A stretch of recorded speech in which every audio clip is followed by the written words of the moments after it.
Hey guys, what's up and welcome back to another video. Today we're doing something a little different. I posted a post on my Instagram maybe about a year ago and I got a ton of questions about it. Basically, I took one of my ceramics that was super gross when I got it. It had a lot of like discoloration and I made it really white and good looking. There's a lot of information out there on how to restore some ceramics, but not a lot on how to restore vintage ceramics and get out all the different dirt and age that comes with just having a vintage piece. So I thought I'd show you guys an in-depth view and tutorial on how to clean your ceramics. Here's a picture of before and after. So it's a pretty big difference and I'm pretty excited to show you guys how to do it yourself. So let's get to it. So this is the set that I'm referring to. I bought this Holt pitcher set I think in 2018 or last year, 1 or 2 years ago, and the listing looked really great. I think I paid maybe $60 to $80 for all of it, and this is a really collectible pitcher. So I was like, oh, I'm getting a great deal. But when it arrived, I noticed that almost every single one, this one's in the worst condition, it has a crack, but every single one was like really discolored. It's hard to see on camera. But you can sort of see here, I think I started to work on this one last year, but they're just really yellowed out. So I started working last year, and this one I think is the most obvious. You can see how white and bright this is when you put it next to this guy. It's more noticeable in person, so I was pretty upset. I don't think I got scanned, but the picture is definitely misleading. They, I think, edited it to look whiter than it actually is. So I'm gonna show you guys the process on how I took the mug from, I think this one looked maybe like this, right? Like, so he was pretty yellowed, not super white, and I got him to look like this. Okay, so what you're going to need, first off, the secret ingredient in all of this is hydrogen peroxide. You can use any kind. I think I picked this up at the drugstore. Any kind works. I would be cautious of the actual active ingredients. This is 3%. I've only done this with 3%, and I think hydrogen peroxide goes up to like 8%, but I'm not sure how corrosive that would be on the actual ceramics. So I would start off with 3% and work your way up. So this is the first thing you're definitely going to need. I would then grab gloves. You're going to need gloves. I did this the first time without gloves and it really hurt my hands. So definitely use gloves for this. And then you'll just need a bowl and a bunch of paper towels. So let me set up here.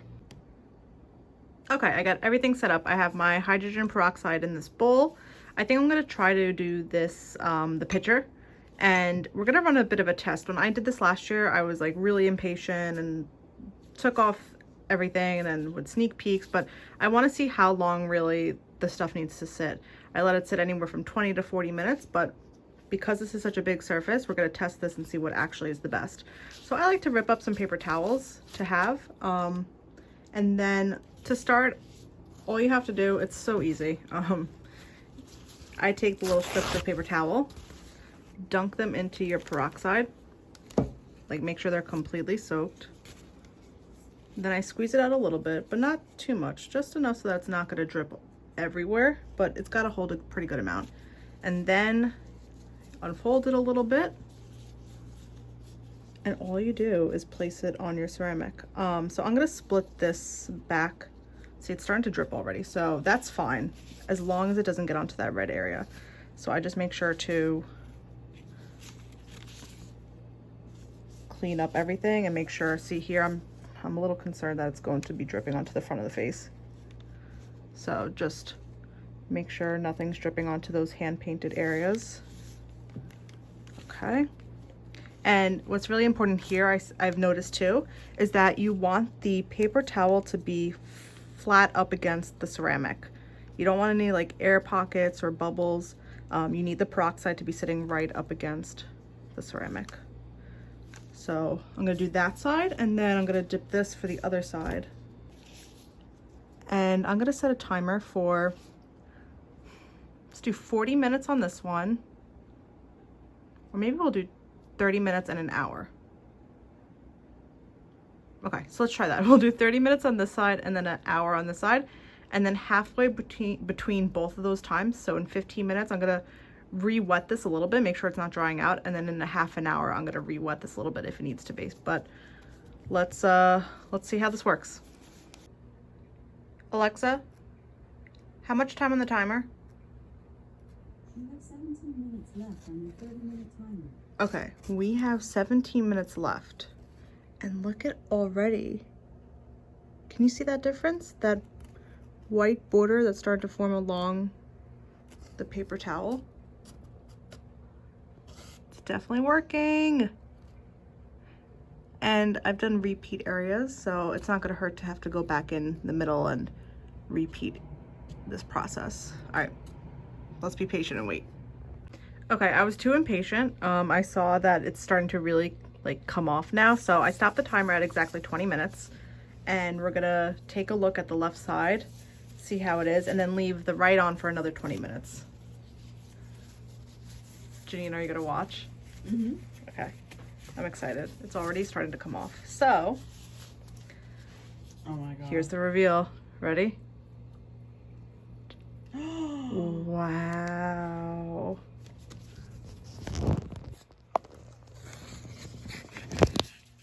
Is the camera pick? Oh my god, yeah. Yeah, look at that's crazy. Wow. So, yeah, clearly, clearly it makes a huge difference. I'm gonna pat this down so there's no more excess and that it sort of stops the process, but look at that. So it definitely makes a huge difference.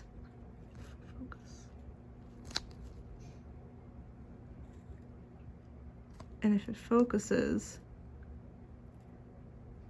look at that. You could see exactly where the paper towel was. Now these marks in the middle, they look to me to be air pockets where the paper towel wasn't directly in contact with the ceramic.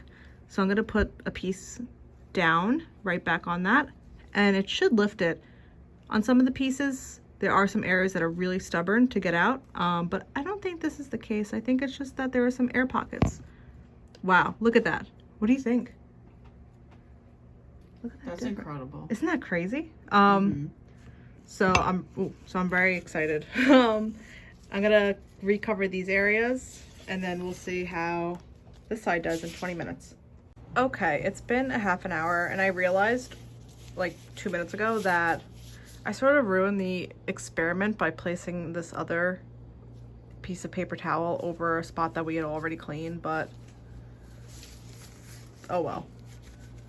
What can we do? We're not scientists. Okay, let's see. Let's do the second part of the reveal. So this has been sitting on for a total of 1 hour. No, 40 minutes because we took this one off 20 minutes and I kept this one on for another 20 minutes. So let's see.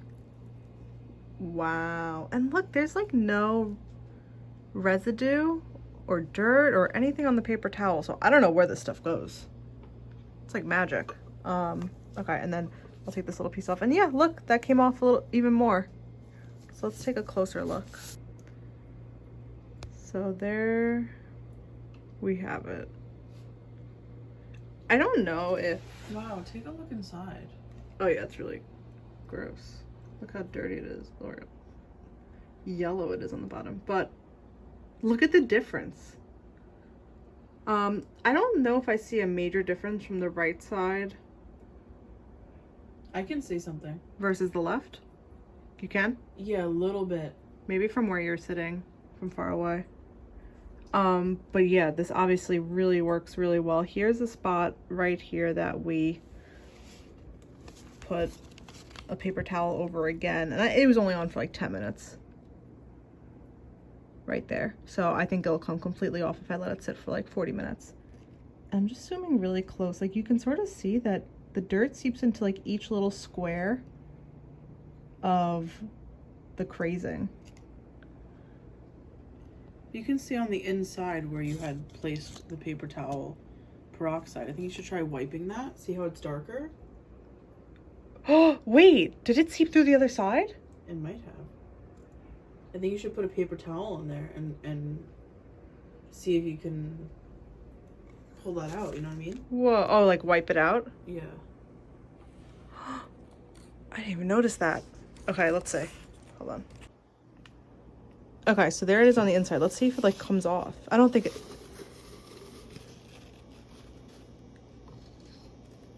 Did it make a difference? No. Nothing's coming out.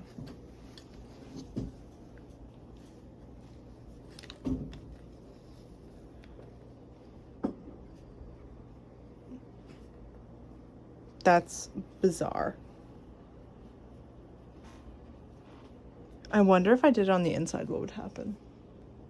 Well, we just discovered something that I didn't really realize last time I did this. So, I mean, for now, it looks really white. I'm going to go back and clean up these spots. And I'm going to do that test. I'm going to see, I guess, maybe if it transfers onto a paper towel if you have a paper towel on the inside. I'm stumped. So I just want to give a little update on Santa. He is looking good. And I know we had the concern of like, why was the stuff seeping into the inside, but it's really gone away now. I think it might have just maybe gotten wet and soaked through the other side, but there's still a clear and noticeable difference right there. You can see between, this is all the stuff that we treated, and here's the side that we didn't. So yeah, I think this is a really good method. You could just take a look at the before, which is the front of the face really. This is what it looked like. And the back, you could just see the difference right there. Still not as white as this one. It might have just been in better condition. But I think this is a great way to clean up some old ceramics. I would always make sure to do a test spot before you begin, and you can tell that this is under the glaze. This is under the glaze. Typically I would like try cleaning it with some dish soap or a little bit of warm water and a cloth before I try peroxide. But for things like this where it's seeped under, I think peroxide is a great option. So yeah, I hope you guys enjoyed this. I hope this was informative. If you have any questions, drop them below. I'm not an expert, but I'll try my best to answer them. And let me know if you try this method and how it works out for you.